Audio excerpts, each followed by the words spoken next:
ایک صاحب آ کر مجھے بولے فاروق بھائی ہمارے گاؤں کے ایک صاحب جماعت میں لگے ہیں 4 مہینے میں گئے ملکوں میں گئے پیدل جماعتوں میں پھرے نمازی پرہیزگار ان کو کرونا ہوگا نا بھائی ان کو جا کو کرونا ہو گیا تو کیا اس کا مطلب یہ ہے کہ کرونا صرف گناہگاروں کو ہوتا ہے وہ تو ایوب علیہ السلام کو کرونا ہو گیا اس زمانے میں پتہ نہیں کیا نام تھا اس بیماری کا لیکن وہ لگی بیماری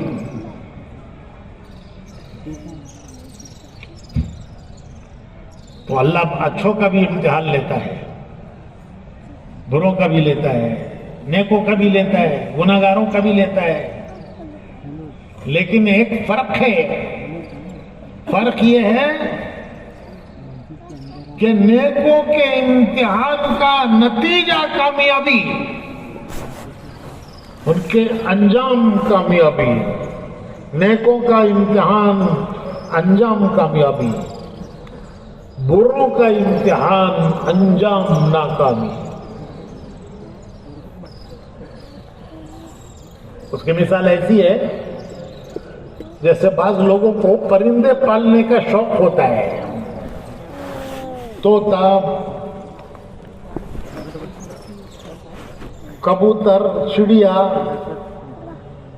تو اس کے لیے پنجرا لاتے ہیں اور ایک پنجرا چوہے کے لیے بھی لاتے ہیں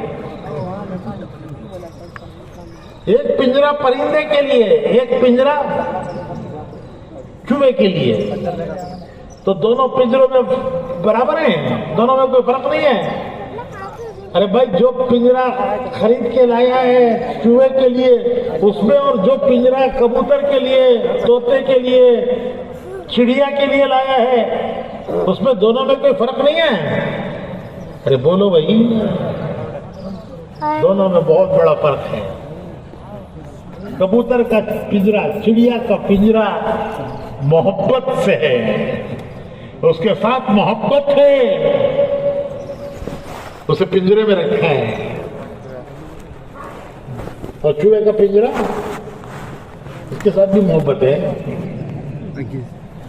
اس کا پنجرا نفرت سے ہے چڑیا کا پنجرا محبت سے چوہے کا پنجرا نفرت سے چڑیا کا پنجرا اس کی حفاظت کے لیے ہے وحدہ لا شریک لہ ونشهد أن سيدنا ونبينا ومولانا محمدا عبده ورسوله صلى الله عليه وعلى آله وصحبه وبارك وسلم تسليما كثيرا كثيرا اما بعد محترم بھائیوں بزرگوں اور دوستوں اللہ رب العزت نے ہر انسان کے لیے اس دنیا کو امتحان کی جگہ بنایا ہے اس دنیا کا نام ہے دار الامتحان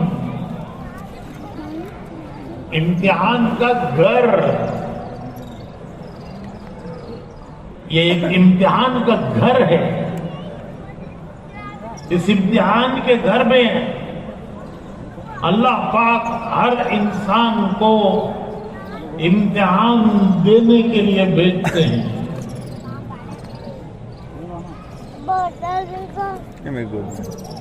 کبھی غریبی دے کے امتحان لیتے ہیں کبھی امیری دے کے امتحان لیتے ہیں کبھی جوانی دے کے امتحان لیتے ہیں، کبھی بڑھاپا لا کر امتحان لیتے ہیں،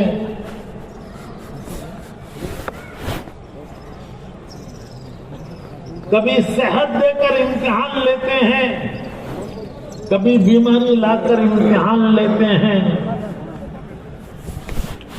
جوانی بھی امتحان ہے، بڑھاپا بھی امتحان ہے، اچھوں کا بھی امتحان لیتے ہیں، بروں کا بھی لیتے ہیں، نیک لوگوں کا بھی امتحان لیتے ہیں، گناہگاروں کا بھی امتحان لیتے ہیں۔ ایسا نہیں ہے کہ صرف گناہگاروں کا امتحان ہے، نیک لوگ پہلے سے پاس ہیں۔ نیکوں کا بھی امتحان لیتے ہیں، گناہگاروں کا بھی امتحان لیتے ہیں۔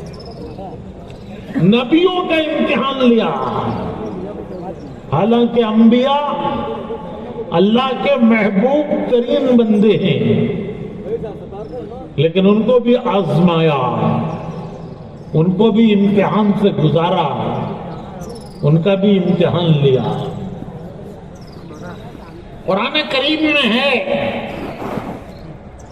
وَإِذِ ابْتَلَىٰ إِبْرَاهِيمَ رَبُّهُ بِكَلِمَاتٍ فَأَتَمَّهُنَّ۔ وَإِذِ ابْتَلَىٰ، ابتلا کہتے ہیں امتحان کو، آزمائش کو۔ تو اللہ تعالیٰ فرماتے ہیں قرآن کریم میں کہ ہم نے ابراہیم کو آزمایا۔ وَإِذِ ابْتَلَىٰ إِبْرَاهِيمَ رَبُّهُ بِكَلِمَاتٍ فَأَتَمَّهُنَّ، ہم نے ابراہیم کو آزمایا۔ حالانکہ ابراہیم علیہ السلام اللہ کے خلیل ہیں، ان کو اللہ نے اپنا دوست پکارا۔ کتنا بڑا مقام ہے، کتنی بڑی عزت ہے کہ اللہ کسی کو دوست کہے۔ کوئی اگر ہمارے بارے میں کہہ دے کہ بیجاپور میں میرا فلاں دوست ہے، کوئی بڑا آدمی کہہ دے کہ بیجاپور میں وہ فلاں میرا دوست ہے، تو ہم خوشی سے پھولتے ہیں۔ یہاں خالق کائنات، زمینوں اور آسمانوں کا پیدا کرنے والا فرشتوں سے کہہ رہا ہے کہ زمین پر میرا دوست کون کون؟ بولو بھائی، فرشتوں سے اللہ کہہ رہا ہے کہ زمین پر میرا دوست ابراہیم۔ کتنی بڑی عزت ہے، کتنا بڑا مقام ہے، لیکن دوست کو بھی آزمایا، انہیں بھی امتحانوں سے گزارا۔ اللہ فرماتے ہیں کہ ہم نے انہیں آزمایا اور وہ تمام امتحانات میں پورے اترے، 100% مارکس۔ تمہیں ہمیں 33 لیے تو پاس، 60% نہیں لیے کوئی بات نہیں، جو پاس، 33 لے لیے پاس۔ اور حضرت ابراہیم نے کتنے لیے؟ قرآن کہتا ہے فَأَتَمَّهُنَّ، پورے اترے وہ امتحانات میں۔ ایک نبی ہیں حضرت ایوب علیہ السلام، بڑے صبر والے، نبیوں میں ان کا صبر مشہور، یہ صبر والے نبی ایوب علیہ السلام، ان کو اللہ نے بیماریوں میں آزمایا۔ بیماریاں آئیں، وہ گاؤں چھوڑ کر، بستی چھوڑ کر ایک پہاڑ میں جا کر اس کے غار میں رہنے لگے۔ وہ ان کا ICU تھا۔ کیا تھا؟ جب آدمی بہت زیادہ بیمار ہو جاتا ہے تو کہاں رکھتے ہیں؟ ICU میں ہیں بھائی، ICU میں ہیں بولے تو بیماری خطرناک ہے، بیمار خطرے میں ہے۔ تو ایوب علیہ السلام کا ICU تھا پہاڑ کا غار۔